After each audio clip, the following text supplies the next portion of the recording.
Hola oyentes de Radio Sefarad, hoy iniciamos el camino, una nueva sección dedicada a los grandes rabinos sefardíes y para ello contamos con un gran rabino sefardí, por supuesto. Estamos hablando de Rav Yosef Bitton, que nos atiende desde su Keilah, desde su congregación en Brooklyn, en Nueva York, llamada Ohel David Ushlomo. ¿Qué tal, Rav? Muy bien, Baruch Hashem, todo muy bien. Les envío mis saludos desde aquí de Nueva York a los oyentes de esta prestigiosa radio. Pues nosotros hemos conocido sus envíos que nos llegan, que se llama Alajá of the Day, que es una especie de pequeño texto que cada día usted envía a los que están suscritos a esta lista, a este mailing, ¿no? ¿Y en él de qué habla?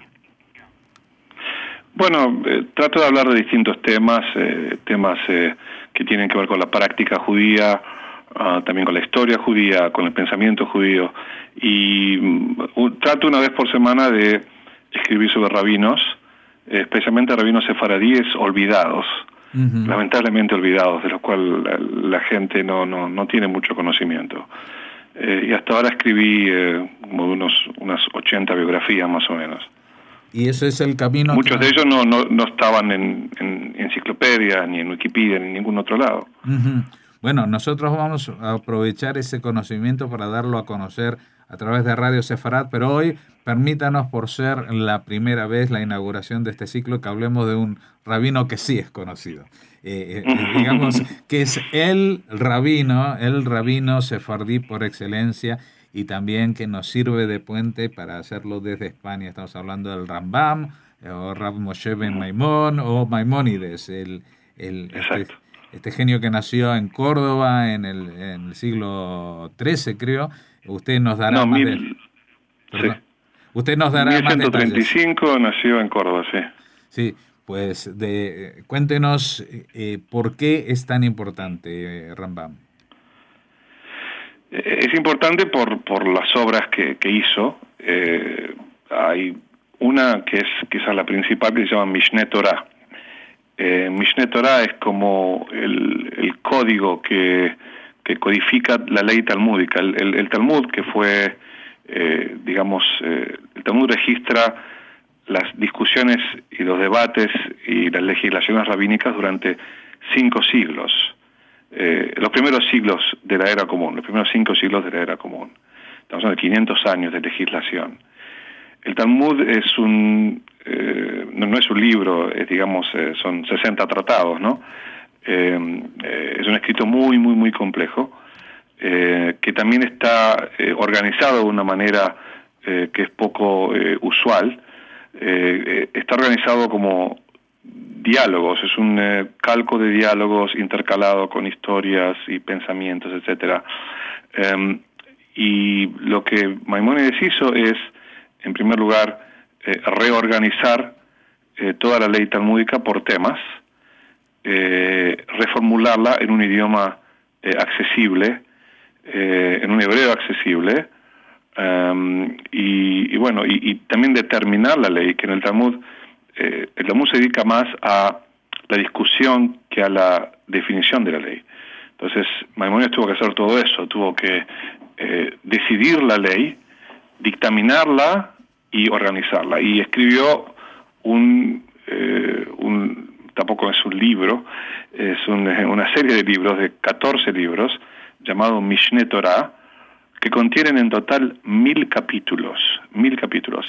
Y ese libro se podría llamar la enciclopedia que contiene toda la ley talmúdica.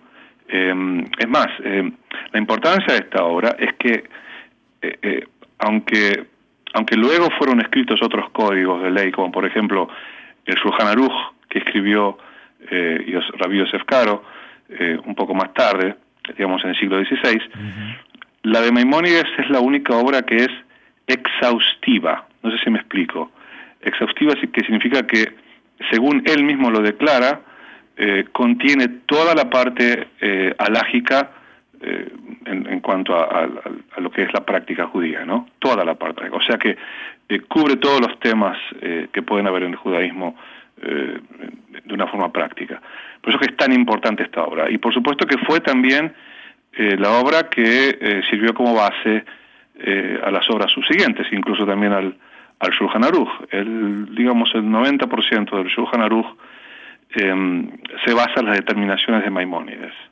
Y esta es, digamos, es su obra principal, pero no es la única obra que hizo. Pero cuando ¿cómo se dice? Los biógrafos, sí, los que hacen la biografía de Maimónides escriben sobre él, dicen que quien analiza el Mishneh Torah piensa que esta es una obra de una academia, de una serie de académicos, que es prácticamente impensable que pueda haber sido escrita por un solo ser humano, ¿no? Uh-huh. Estamos hablando de un genio digamos, de una mente superior, increíble. Incluso hay datos que Maimónides repasaba y reescribía permanentemente en su cabeza su Mishneh Torah, ¿no? Que, como digo, son 14 tratados. Uh-huh. Es algo así como en cantidad, como decir la Enciclopedia Británica. Sí, sí, sí. Pero aparte, Maimónides, aparte de determinar o clasificar o ordenar todo el conocimiento del Talmud y la Halajá en ese magno documento del Mishneh Torah, también es conocido por algunas respuestas a situaciones muy concretas y muy acuciantes en esa época. Por ejemplo, esto que escribe sobre que el judío no debe inmolarse para salvar, digamos, su fe, sino que tiene que salvaguardar su vida por encima de todo, ¿no? Más o menos, sí. Más o menos. Sí, sí. Es decir, depende del contexto. Lo que te refieres tú es a una epístola, una carta que se llama Igeret Temán, la carta del Yemen, o se llama también Petach Tikvah, que significa la puerta de la esperanza. Te puedo comentar sobre esta carta. Es así, en el siglo XII, finales del siglo XII, los judíos de Yemen fueron forzados a convertirse al Islam. A diferencia del cristianismo, donde hay que pasar por un bautismo, y el cristianismo, digamos, uno tiene que postrarse ante ídolos, en el Islam lo único que había que hacer es decir, proclamar que Allahu Akbar y Muhammad Rasul Allah, que significa Dios es uno y Muhammad es su profeta, cosa que por supuesto nosotros no profesamos. Entonces muchos judíos en esas circunstancias optaron por públicamente declarar esas fórmulas que para el Islam eran suficientes como una declaración de la nueva fe. Entonces, luego de que muchos optaron por eso, escribieron una carta a un rabino de Europa, que no se sabe quién es ese rabino de Europa. Y ese rabino les contestó de una forma muy crítica, diciéndoles que habían hecho muy mal y que tenían que haber ofrecido su vida para hacerlo, ¿no? Uh-huh. Entonces, luego de eso, la comunidad de Yemen decidió escribir a Maimónides. Y Maimónides les contestó que no habían hecho mal, que entre una de los argumentos de Maimónides es que como Islam no se considera Avodah Zará, en ese sentido no se considera como idolatría porque no hay ídolos, entonces era posible que hicieran eso para salvar sus vidas. Entonces los consoló mucho y los reconfortó y les dijo que él espera que que pronto esa ola de extremismo termine y que puedan volver a a la práctica judía, etcétera, etcétera. Y desde ahí Maimónides se convirtió en un héroe para la comunidad yemenita. Y hasta hoy en día los yemenitas son los únicos que siguen exclusivamente a Maimónides. Entonces sí, esa es una carta muy bonita que escribió él, que la tenemos hasta el día de hoy. Y bueno, no es una carta corta, es una carta bastante larga, ¿no? Sí. Pero yo traté de resumírtela.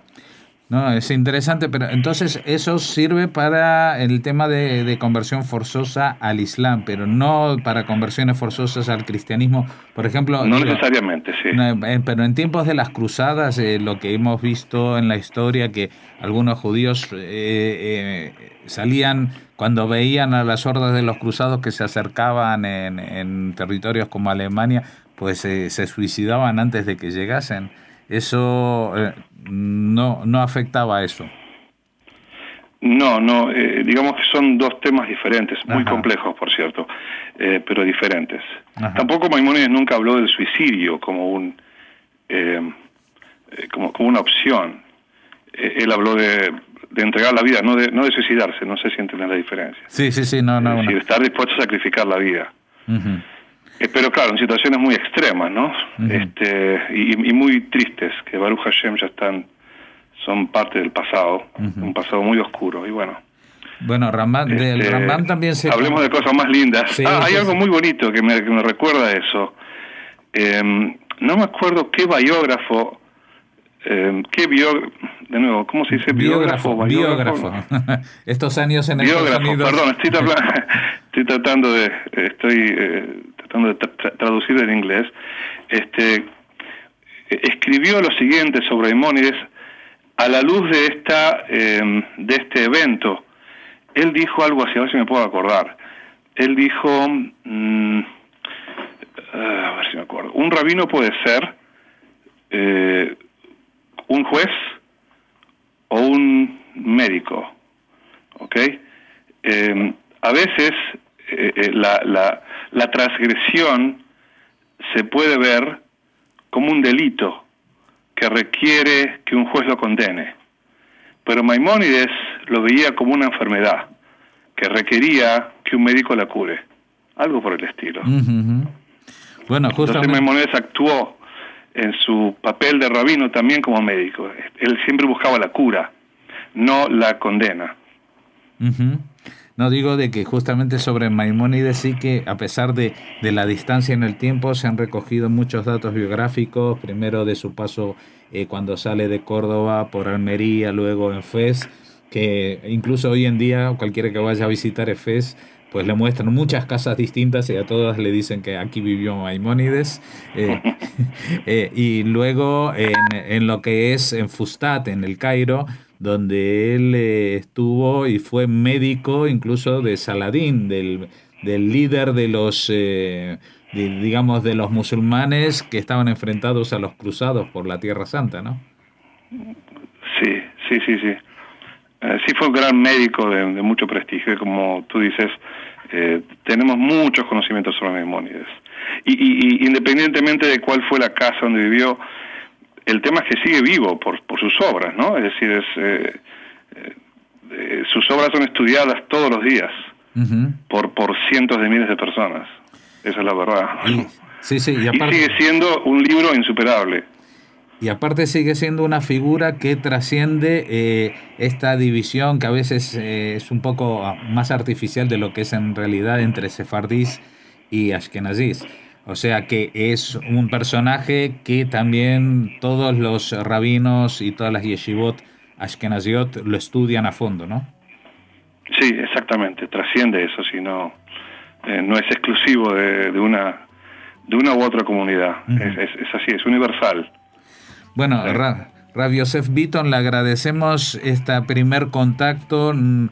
Como dice usted, lo interesante de las crónicas que usted envía es no solamente a glosar figura de personajes tan conocidos como Maimónides, como el descubrir a tantos grandes rabinos sefardíes que han pasado desconocidos por la historia o que no han recibido el trato y la cobertura, digamos, necesaria para que la gente los conozca y que vamos a aprovechar aquí desde Radio Sefarat para darles difusión con su ayuda. Con mucho gusto. Pues que esté muy bien. Pues hasta la próxima, Baruch Hashem. Adiós.